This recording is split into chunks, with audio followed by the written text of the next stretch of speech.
che oggi fa il centrale. Fagioli dalla Natà, ancora palla per il giocatore più rappresentativo di Code 272, Veronica, anzi giravolta e poi esterno da Cilfone, invenzione, palla a rimorchio, il sinistro ed è un gol. Straordinario l'azione di Code 272, alla mano tutta di prima.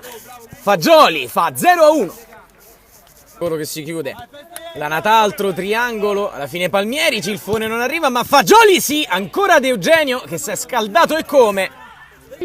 Fagioli accelera in area di rigore, Edoardo Fagioli su un'azione che farà tanto e tanto discutere. Dall'altra parte era caduto Pomella, fioccano i gialli per proteste, ma intanto Fagioli pareggia 3-3. Panella, ma Fagioli fa valere sia la sua forza fisica che l'impatto della sua falcata, prova ad andarsene, riesce ad andare da Palmieri, al limite l'assist, Cilfone, ma De Eugenio fa una parata pazzesca. Fagioli, doppio rimpallo, è anche fortunato, e poi il destro, De Eugenio, e non riesce ad evitare la rete con un doppio straordinario intervento. È il nuovo vantaggio di Code 272, rimonta ma poi controrimonta 3-4 con Fagioli.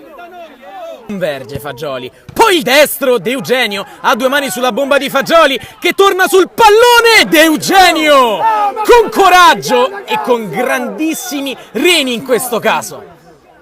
La neopromossa dei sogni di quest'anno, Fagioli non è d'accordo, prova a fare tutto da solo, due uomini su di lui, li dribbla, va a terra Fagioli, calcio di punizione, tutta la classe del numero 8.